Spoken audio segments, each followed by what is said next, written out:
Hey everybody, Jeff here, Aromatics. Hope everybody is doing well. Well, today I'm going to do a video that has been a long time coming. It's a topic that affects probably every pipe smoker or has affected them at one time or another, especially new pipe smokers, and that is tongue bite. So what is tongue bite or tongue fatigue?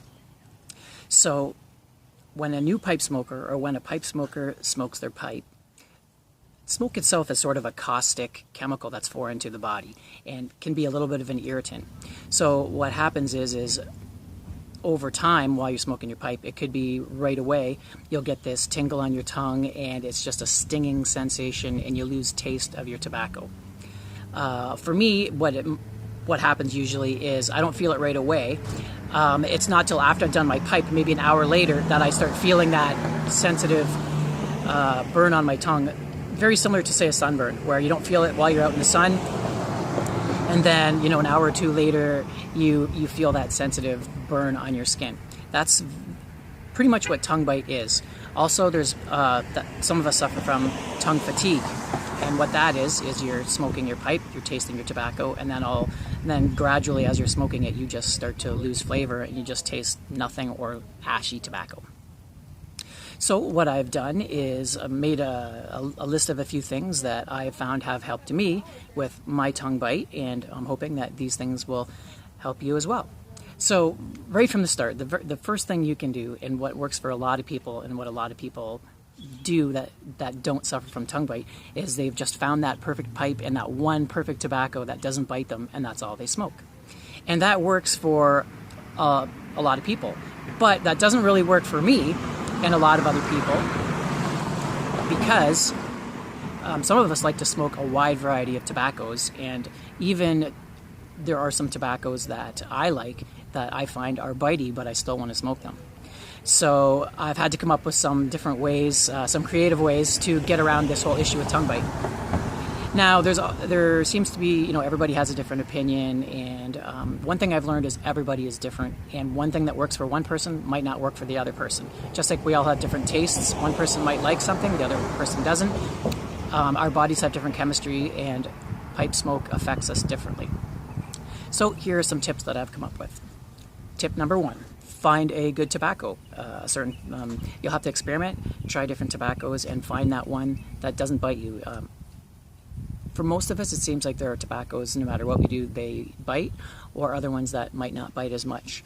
So try to find that tobacco or those tobaccos and figure out which ones work for you, which ones don't. And if you really enjoy one that really bites you, but you want to smoke more of it, you can usually find an alternative to that. Tip number 2, find that perfect pipe. Different pipes, I find, especially when they're a new pipe and you're breaking it in, can cause tongue bite more than usual. I find good pipes for me are a good corn cob, especially a naked corn cob, because they smoke really dry and cool, and the naked ones especially seem to absorb that moisture, and it doesn't sit in the bottom of the bowl like, say, a hard pipe like a briar would. Also, another good pipe I find that smokes dry and cool would be a calabash pipe. Tip number 3. Be easy on your lights. I think this is one thing I see a lot of other people doing, is when they're first lighting their pipe, they're just lighting it and puffing, and all this smoke is coming out to get that pipe lit. I find if I do that, at any time, if I get big billows of smoke, that'll wear my palate out real quick. So when I do my first light, and even on relights, if it takes a couple times, take a couple times. Just let it slowly get lit, so you're never getting these big billows of smoke, just little streams. I'm gonna relight my pipe right now, by the way.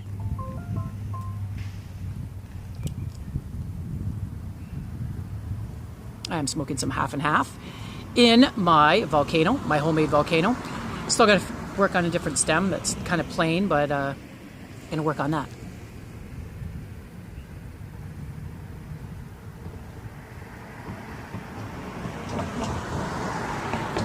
Tip number 4, smoke slow. This seems to be a pretty popular opinion that most pipe smokers would agree on. Is pipe smoking should be a sipping. It's not like vaping where you want big billows of smoke. You just want nice little streams of smoke. Try to smoke as slow as you can and still get the flavor that you want. Tip 5. Try experimenting with your tobacco. but maybe a little bit drier or a little bit moist. Most pipe tobacco comes a little bit on the moist side because it's easier to age that way and it keeps a little bit longer that way. But most of us, especially me, find that it's good to dry your tobacco. For me, I like to dry it a little bit more than most people, almost crispy. I find to get more flavor, and it seems to burn smokier and smokier and cooler. Experiment. Figure out what works best for you. Tip 6. Since our bodies have a different chemistry, I have a theory. I haven't been able to prove it or not, but it's something it's worth trying. I believe that your body can actually get used to a certain type of tobacco. Just like, say, you can get used to hot foods if you get used to eating them all the time.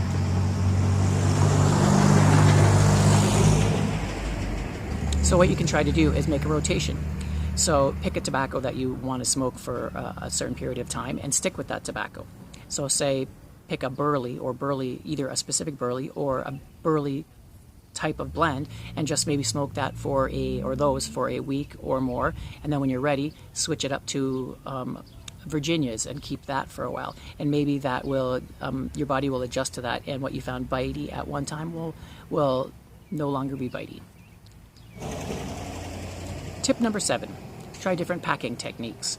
There's all different kinds of cuts, ribbons, and cubes, and each one has its own benefit and ways to pack. But experiment on packing lighter or tighter. Sometimes it even depends, for me, on the humidity. If it's really humid, I have to pack a little bit lighter. Another trick you can try if you're having trouble keeping your pipe lit is to aerate your tobacco. So once I've packed my pipe, what I might do is take my poker and poke a little hole down the center and open it up a little bit in the tobacco, and then just pack it down light, and then you might even have to use a pipe cleaner and open the draw hole again. And sometimes that just helps my tobacco to burn better and a little bit drier, because you're smoking, you're getting most of the smoke from the top of the tobacco, and it's not filtering through and condensating in the bottom of the bowl and in the lower portion of the tobacco. Tip number 8, and this one's pretty controversial. And lots of people have different opinions on it, but like I said, you are your own person, and you have to find what works for you. And what has really worked for me, and it's probably one of the best things I've done in a while that's helped me with this issue, is using a charcoal filter. I've tried the other filters that just take the moisture away, but only charcoal filters have worked for me personally. And I think it's just there's something about the charcoal that removes some of those caustic chemicals that are in the tobacco that seem to cause tongue bite for me. And the number 9, the last tip I have that I use, is sometimes there's those tobaccos that you really love, but they bite you. For me, I'm at the point now where even the strongest, bitiest tobacco, I could at least get one bowl out and finish that bowl without it wrecking my palate for the day. So what I do in those cases is save those tobaccos for the end of the day, or for a time when you know you're not going to be smoking for a long period after. And that way, sure, you might get tongue bite and tongue fatigue at the end of the smoke, but then you're not worried about it because you have a whole 24 hours or a night to rest it and for your palate to heal and be ready for your next smoke. Well, I hope you guys have found these tips helpful, and let me know what tips and tricks you guys use, if there's anything I left out, or also if you've tried any of these, let me know if they've worked for you, and if any of these have helped you. After you've watched the video, let me know. I'd be glad to hear of your experiences with this issue. So I hope you guys have a great day, and I will see you on my next video. Till then, Aromatics signing out.